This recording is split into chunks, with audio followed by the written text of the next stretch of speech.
1 kilo मटण. 1 kilo मटण. त्याला paste लावायची. Paste लावायची. आलं लसूणची पेस्ट लावल्यानंतर थोडा वेळ ठेवायचं ते मटण. 5-10 मिनटं लावून आलं लसूणची पेस्ट.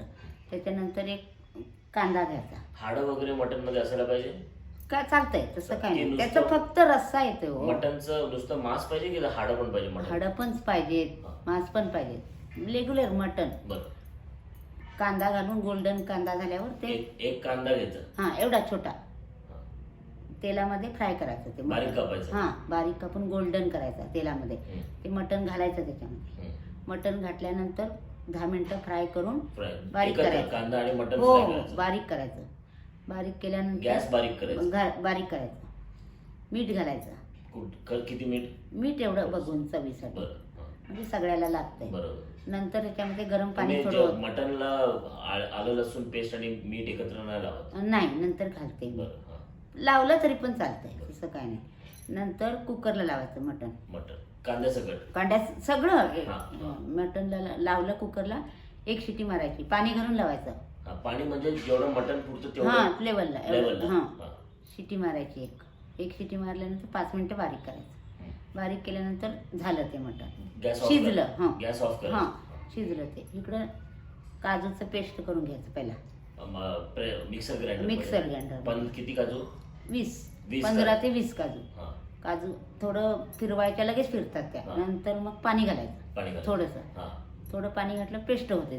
ते काढून घ्यायचं बाजूला. बरोबर. हा बाजूला काढून घ्यायचं. आणि खोबऱ्याचं वाटून घ्यायचं. खोबरं सुकं खोबरं नाही, ओलेलं. रस काढायचा त्याचा रस. थोडं एवढं वाटून घ्यायचं. रस काढायचा. 1 किलो मटणला एक नारळ रस काढायचा. ते आलेलं आणि एकदा काढायचं. दोनदा पिळायचं. रस काढून घेतल्यावर बाजूला ठेवायचं. हे पाणी आहे ते. कसलं पाणी? मटणचं पाणी. त्याला फोडणी द्यायची. फोडणी कसली? फोडणी तुपाची फोडणी. त्याच्यामध्ये लवंग, मिरी, दालचिनी, मोठी वेलची आणि ते बदाम फूल एखादं. 2 ओल्या मिरच्या उभ्या फोडणीला घालायच्या तेलामध्ये. बारीक करून तुपामध्ये बारीक करून त्याच्यामध्ये ते पाणी ओतायचं. मटणाचं पाणी ओतल्यावर उकळी आल्यानंतर हे रस काढलेला असतो ना, काजूचं पेस्ट पण त्याच्यात घालायचं. कशामध्ये? त्या रसामध्ये. पण तुम्ही आता गॅस परत चालू केलाय? हो, परत चालू करायचं. आणि त्याच्यामध्ये ते घालायचं. त्याच्यामध्ये नारळाचं पाणी घालायचं. ते रस काढलेला. 5 मिनिटं ठेवायचं. आणि जास्ती उकळायचं नाही, फुटतंय. मग बंद करायचं गॅस. आणि बरोबर. आणि मग एवढंसं पीठ आपल्याला पातळ वाटलं तर थोडंसं पीठ वाटीमध्ये घेऊन त्याच्यामध्ये लावलं तर पण चालेल. आलं त्याच्यामध्ये. आलं पण येणार. ते बंद करा. नाही बरोबर आहे.